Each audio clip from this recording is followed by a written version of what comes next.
Kita acap kali sering meninggalkan salat dengan sengaja. Kurang zakat, Kurang zakat, kurang sedekah.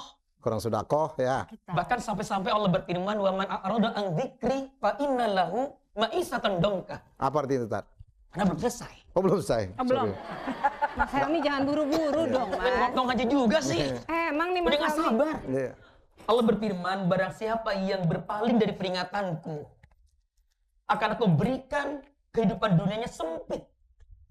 Rezeki yang semula lancar jadi susah.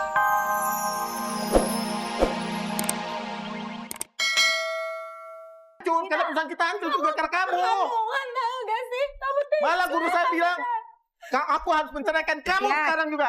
Itu kamu. Kamu tidak bisa begitu saja menceraikan kita. Sama ini tapi Kamu kamu harus dipikirkan kembali. Kamu punya anak sama dukun. Mbak, saya nggak mau pergi ke dukun itu. Saya nggak mau. Nah, untuk membuktikan aja gitu loh. Tolong Mbak, tolong Mbak, kita kalau membuktikan. Anda mau- Mbak Jaya Dah. Saya juga sama dukun. Kalau Anda mau ngecek dukunnya atau enggak, tanya ke sini aja, jangan ke sini. Iya, Mas Helmi.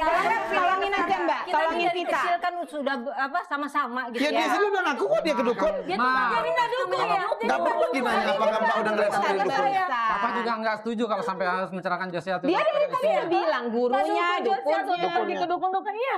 Sebentar. Dukun perbuatan dia yang akan masuk akal. Capek banget. Tunggu, sebentar. Berat sebelah.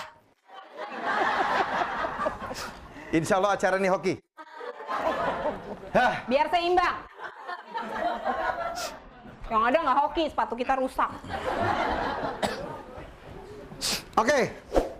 Baik, salah satu yang kita lakukan untuk mencari solusi acara ini dengan melemparkan pertanyaan-pertanyaan yang kadang-kadang antara mereka sudah tidak ada lagi komunikasinya dan malas nanya. Pertanyaan kita pertama.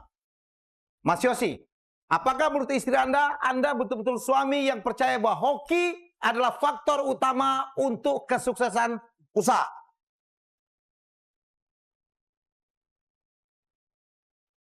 Ya, Anda yakin yakin? bahwa kesuksesan usaha saya selama ini? Apa sih itu kamu kok yakin banget dengan Pikirkan sekali lagi. nggak wajar. Nggak ada faktor lain. Tidak ada. Hoki nomor satu. Ya, hoki nomor 1. Sudah banyak yang berhasil oleh guru saya bahwa hoki itu nomor 1 membawa keberhasilan hidup saya dan keluarga kita. Nanti minta alamat dukunnya ya. Siapa tahu acara kita makin banyak dia nih. Ntar gua ajak lo, tenang aja, jangan Oh iya, lanjut aja. off air jangan lupa ya. Over jangan lupa. Over lebih duit, lebih gede duitnya. Oke. Iya. Oke, kita lihat bagaimana Vita menjawab. Ya, selalu begitu suami saya. Selalu berdasarkan hoki. Padahal nggak semuanya benar. Kalaupun memang benar, saya yakin itu bukan karena hoki. Match-nya nggak menyenangkan. Tapi tidak berarti sependapat. Iya. Ya, ini mengatakan bahwa faktor hoki utama dan dia percaya bahwa suaminya pun itu yang dianggap nomor 1 hoki, walaupun dia percaya. tidak percaya. Anda tidak percaya? Saya tidak pernah percaya dan memang tidak percaya dari awal pun saya tidak suka dan tidak setuju apa yang dia lakukan. Bahkan sampai dia itu ajak saya, yang lebih gilanya lagi dia Apa? paksa saya untuk pergi ke laut. Untuk Dia seret-seret saya, dia pernah maki-maki saya. berenang dong sama-sama, oke dong, Ngapain romantis. ke laut? Ngapain? Untuk membuang dia sial. Karena dia sial membuang kesialan dia. Jadi dia apain dibuang ke laut? Tidak, Dia suruh dia saya suruh mandi. siram kembang katanya di laut. Apa itu? Dia buat kamu supaya jangan sial. Ya. Hati-hati loh. Begitu Josia. Laut sekarang udah banyak polusinya loh. Kamu selalu bilang saya Udah mau ditutupi sial, lagi. kamu hina saya. Pikiranmu itu udah Kamu ditutupi tuh itu. keterlaluan jahat. Saya Oke. tanya aja banyak. Oke, saya nggak tahu apakah ini Tunggu, musrik atau sebentar. tidak ya. Tunggu. Ya. Harus ke laut. Yosi, saya penasaran. Kamu Jelas bilang, musrik itu, bentar, musrik. saya lagi mau tanya. Laut Yosi, mana? menurut kamu ya, hoki itu adalah segalanya. Kamu nggak perlu yang lain untuk kesuksesan usaha kecuali hoki. Jadi kamu nggak usah ngapa-ngapain, duduk di rumah kipas-kipas, hokinya datang. Tidak, saya tetap berusaha. Cuman itu untuk hoki supaya kita beruntung usaha itu makin berkembang. Supaya kita tidak tersesat terlalu jauh, saya pikir saya akan mengundang. Iya. Ini adalah sahabat saya, seorang ustadz. Ustadz Syahrul Syah. Kita tepuk tangan untuk beliau.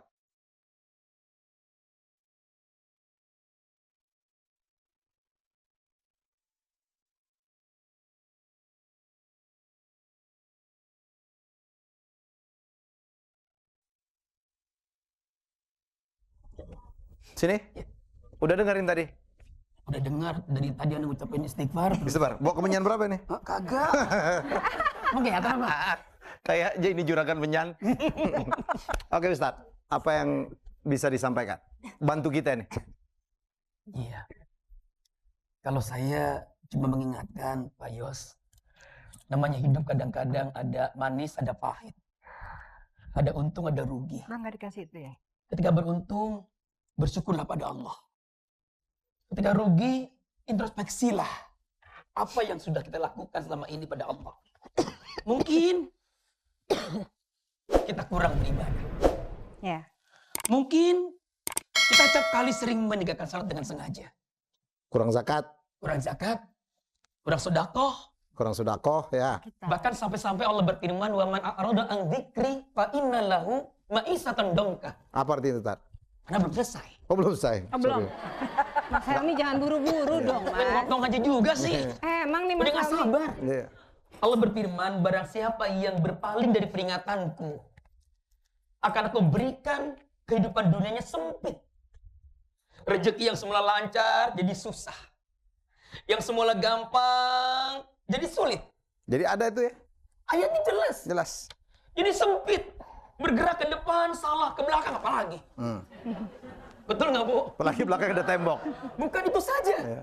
Bahkan di hari akhir akan dibangkitkan dalam keadaan buta. Nah lo. Jadi kalau usaha 4 bulan ini terus turun, introspeksi. Bini nggak bawa hoki. Jangan bilang bini nggak hoki. Kalau turun biasa. Dulu saya pernah jual bakso, Pak Yos. Jangan ngaku itu rahasia. Ini pernah. Pernah. Gara-gara Pernah. hoki. Bukan. Ada yang tersinggung tuh tukang bakso. Allah Akbar, ya Allah, ya Rahman, ya Rahim. Sedang lo ya, puas lo ya. Lanjut lagi nih ya. Silakan. Iya, lanjut Pak Ustaz. Lanjut lagi ya. Lanjut. Ternyata awal-awalnya bagus perjalanan usaha saya. 3 tahun sampai punya 10 cabang. Wih. Pas hari ke-3 tahunnya bangkrut. Saya tidak nyalahin istri saya tuh nggak hoki. Saya nggak nyalahin orang lain tuh nggak hoki. Enggak karena menyanyi kurang. Enggak, disuruh-suruh sama tetangga. Udah Pak, ke sono kemana, ke gunung, ngapain, capek. Capek sayanya. Akhirnya saya pasrah saja sama Allah. Saya introspeksi, mungkin pelayanannya kurang bagus. Mungkin kurang bersih tempatnya. Akhirnya saya pasrah, saya terima. Saya cuma bilang innalillahi wa inna ilaihi raji'un. Saya terima. Itulah mukmin. Ya, episode yang sangat, saya nggak tahu apakah ini cukup menarik menurut saya, karena banyak sekali orang Indonesia yang percaya dengan hal yang superstitious ya, yang kadang-kadang, Mbak Ria juga gitu ya, barangkali bisa sharing cerita atau Bu Wina tentang hal-hal yang kepercayaan tertentu dalam masyarakat kita. Betul, itu banyak sekali dengan segala cara-cara yang mereka katakan yang paling beken itu ke Gunung Kawi. Gunung Kawi. Salah Ya. satu ya, kita mengenal Gunung Kawi. Macam-macam dilakukan. Ya, ritual-ritual. Keluarga tetap korban. Keluarga tetap korban. Keluarga dianggap tidak layak. Keluarga diwajibkan mengikuti. Macam-macam terus. Tiba-tiba untung. Tiba-tiba untung. Karena ke Gunung Kawi atau kemana aja lah. Akhirnya ludes. Pelan-pelan. Nggak dirasakan. Siapa yang mau disalahkan? Itu masalahnya ketika orang hanya berorientasi pada materi, Mas Helmi. Jadi seakan-akan hidup itu hanya mencari materi. Lupa bahwa rezeki dari Tuhan itu bentuknya bermacam-macam ya Pak Ustadz ya. Mulai dari kita dilahirkan sebagai manusia yang utuh, yang normal, bisa bekerja, sehat. Kemudian punya keluarga, punya anak sehat, punya pekerjaan. Badannya tinggi. Ya. Uang itu kan ya salah satu hasil dari usaha kita, tetapi uang itu juga kan bukan sesuatu yang mutlak gitu ya. Kita perlu uang, tetapi bukan satu-satunya tujuan ya Pak Ustadz ya. Sehingga kalau kita cuman oke, mau harta sehingga mengorbankan yang lain. Saya percaya bahwa di dalam hidup ini, dalam psikologi kita percaya bahwa hidup yang baik adalah hidup yang seimbang.